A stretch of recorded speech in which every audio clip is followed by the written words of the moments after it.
at home. Remember, game 2 of this series saw just one lead change in 48 minutes. There's 2 of your principals right there, Durant and Tatum. Durant, the 3, took just 5 shots in the first half, though. Tatum, he can answer with a 3. Open over Drummond. He had 12 in the first quarter. Boston up 1. Kyrie Irving, he had 8 in the first quarter. He had just 10 total in game 2. Nets back up by 1. And then Tatum.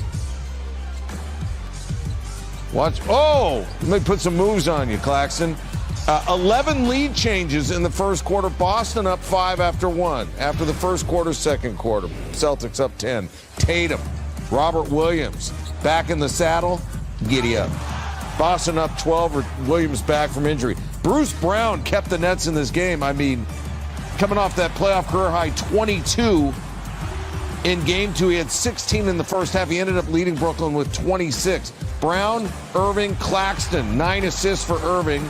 Claxton had 13 off the bench. 53-50 Boston at the half. Tatum, Taters. 13 points in the third quarter, 25 through 3. The youngest player in Celtics playoff history with 25 points and 5 steals in a game. Is Tatum the second coming of Durant? I think it's a fair question. It's one you can't answer yet. They were golden together in the Olympics. 81-72 Boston after 3. Fourth quarter, Irving, 16 points in 43 minutes, 0 of 7 from 3. Durant, 16 points in 46 minutes, just 11 shots. That's his last bucket. There's still 11 minutes to play. Jaylen Brown, step back, Bobby Jack. Celtics up 9. Now, this is out of a Nets timeout. That's inexcusable right there. The bad pass, the steal by Grant Williams to Tatum. 37 points for Boston off 21 net turnovers. Durant lucky he didn't get technical right there. Tatum, part of a 7-0 run. Fans are going, oh, you know what? Yeah, I guess maybe we're not all that. Durant, 6 buckets, 5 turnovers. There's the last of the turnovers. Tatum, coast to coast. Again, he finished with 39. Matt, Ben, Jimmy, Bill, they're all celebrating. Tatum, the man of the match. How are you looking at KD now this morning? Well, first, let me tell you how you can't look at him. Okay. You can't look at him as the best player in the world, which is what I've been saying for quite a while. This is a tragic performance by him in these first 2 games.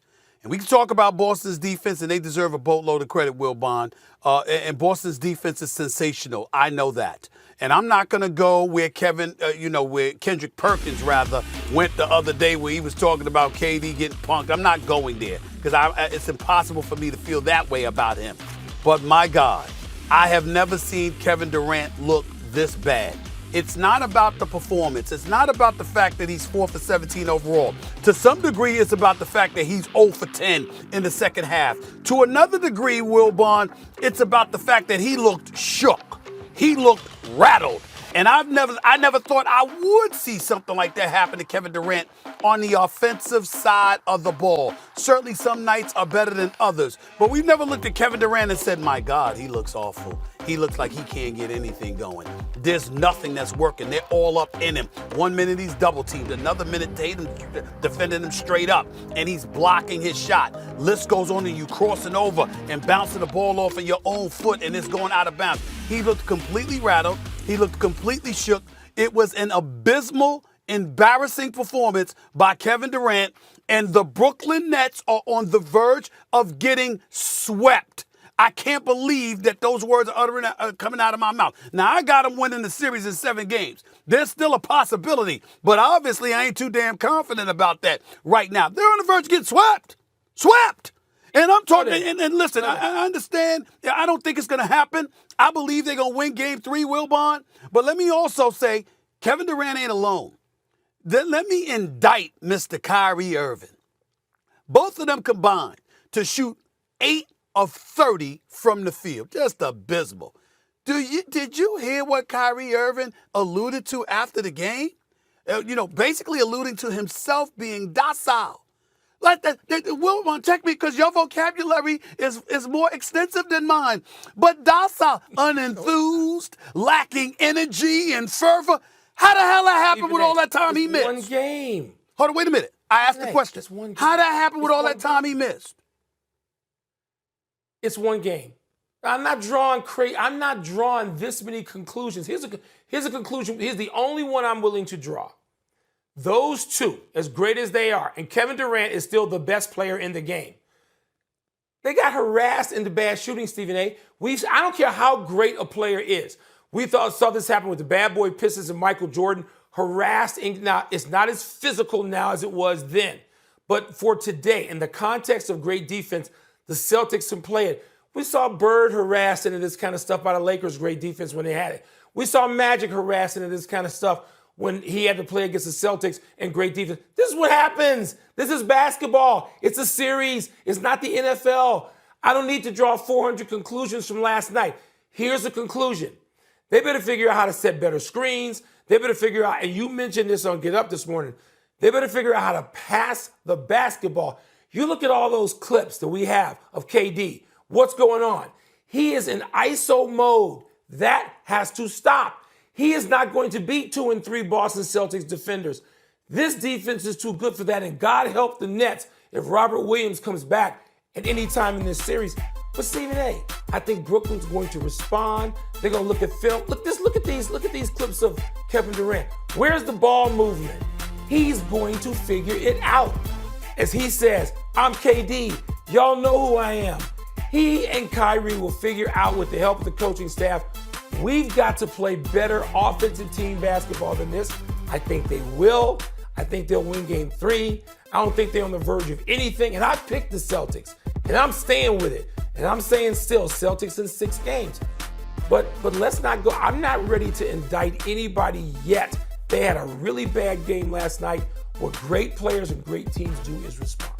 Stephen A., let me just say something really quickly, because Wilburn brought up coaching, and you also brought up Kyrie and his energy, and I'll just say this. It is Ramadan, and from what I understand, he's fasting, and that's tough, not eating all day long, then going out there and playing during the playoffs.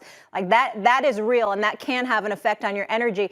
But also, I was talking to Coach Seth Greenberg, who will join us in just a bit. We're going to get into Jay Wright with him, and he was saying that coaching appears to be an issue for the Nets. How much of that is playing a role? You're damn right it's playing a role. Listen, we have to be honest here, okay? First of all, I respect what you brought up about Kyrie Irving, because that's incredibly, incredibly valid. And we do understand that. But the point is that it didn't stop him from doing what he did in game 1. So in other words, it's an extreme from game 1 to game 2. Wilbon's absolutely right. It's just one game. But guess what? They only got 2 left, really. I mean, you can't afford 2 more losses. So let's understand that the numbers are very palpable and they're very, very significant. It's not 1 of 82 games. It's 1 of 7. And the first team to 4 wins. And Boston's now got 2. All they need is 2 more. The Brooklyn Nets have got to win Saturday. If they go down 3-0, this series is over. And they were on the verge of getting... Frank, tell me this. If the Nets lose this series, how are we now going to be looking at KD and Kyrie? Well, think about it. They both came together to win championships here. Yeah. And if they lose in the first round, that will mean that they've won 1 playoff series. Obviously, the first year in the bubble, they didn't play together. Mm-hmm. And it's interesting what Steve Nash said, Molly, because after the game, he doesn't want to put it on Kevin Durant and Kyrie Irving. Mm-hmm. But Steve Nash is a 2-time MVP in this league. Yeah. One of the assistant coaches on that team is Amari Stoudemire. If they ever went 1 for 17 in the second half of a game, Steve Nash and Amari Stoudemire would walk off the court knowing we were to blame. Yeah. So Kevin Durant and Kyrie Irving, we all talk about how great they are. Jay Williams talked about Kyrie could be the most talented guard of all time. Did. A lot of us agree that Kevin Durant could be the best offensive player of all time. They went 1 for 17. Mm-hmm. This is on them. They're terrific players, but this was a bad second half and a really bad fourth quarter for them. You know, how you can perceive them, I'll say it to you. They got to make changes if they lose in this first round. I mean, I'm talking about the culture of the Brooklyn Nets. It's KD's team. As a player, he ain't going anywhere. I mean, he's a superstar, and we all get that. But the culture, the voice that they had, and the way they've basically been able to run the organization, that has to change because it hasn't amounted to much. And that's what this really comes down to. Now, up until these 2 games, it wasn't KD's fault. As far as I'm concerned, the first year, we all knew he was going to be out, okay, because he had torn his Achilles in the finals against Toronto, okay? Kyrie, as a result, ended up only playing 20 games without KD that first year. Season gets halted, pandemic takes fold. All of a sudden, there's a 4-month hiatus per se. They come back to the bubble. Kyrie's encouraging people not to play. They end up playing anyway, and then ultimately they go home. He comes back in December. Season starts December 22nd. And 2 weeks later, Kyrie needs a mental break because he's traumatized by the riots at the U.S. Capitol. You have seen this kind of stuff. Now, why would I bring that up? Because ultimately, Molly, Frank, brought up the fact that Kyrie obviously has been fasting. It's Ramadan, and obviously we understand his faith, and that's what he's practicing. Ain't nobody throwing any shade on that. Props to him. We understand that. The flip side, however, is that you're on the court, and for whatever reason, you acknowledge you were a bit docile. I would remind you, and I think you pointed it out this morning on your show, Frank, the Defensive Player of the Year rolled up into the arena with a damn cape on, for crying out loud, a boxing robe on with Defensive Player of the Year in the back. If anything, that should alert your heighten your senses. You Kyrie Irving. Marcus Smart basically talking about he coming for you. What you gonna do about it? And Kyrie was nowhere to be found. And so when you look at it from that perspective, I mean, that's a problem.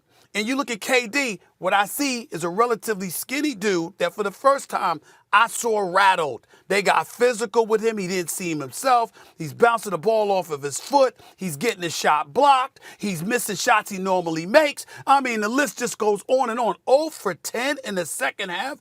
Kevin Durant, one of the greatest offensive talents this game has ever seen in its 75-plus year history. And we looking at him like, who the hell is this guy? And then you got people looking at the coaching. Well, if you're looking at the coaching, Frank, you know this. How do we not look at Kevin Durant and Kyrie Irving? Because Kyrie Irving's on the record stating, we don't need a coach. We don't need a coach. And KD, as loyal as they come, KD a good brother, man. He's a good brother, so he's the kind of person, he'll never speak against, the closest he'll come to speaking against a teammate is when he checked Bruce Brown for talking about the Boston Celtics and how we can exploit them without Robert Williams. He said, we don't need to be talking like that. We don't need to be saying any of that. Just hoop. That's the closest you'll ever see KD to calling out a teammate. It's not something he'll ever do. But in the end, because that's the way that he is, he's made of that cloth. It's giving people a license to get away with a lot of stuff. And when you look at Steve Nash, he's there because KD and Kyrie okayed it. We love Steve Nash. You know Steve Nash. I know Steve Nash. He's a good man. He's a good person. And I'm not questioning his basketball IQ. It's one thing to know the game. It's another thing to teach it. And you might not need to teach it to Kyrie and KD, but you damn sure need to teach it to everybody else. And because they don't have that, we're looking at a collective collapse. I believe, Frank, they will win Saturday. But who would have thought that we would be sitting here saying the Brooklyn Nets are on the verge of getting swept? That is what is in danger of happening right now. And if that happens, oh, my Lord, the house comes crumbling down.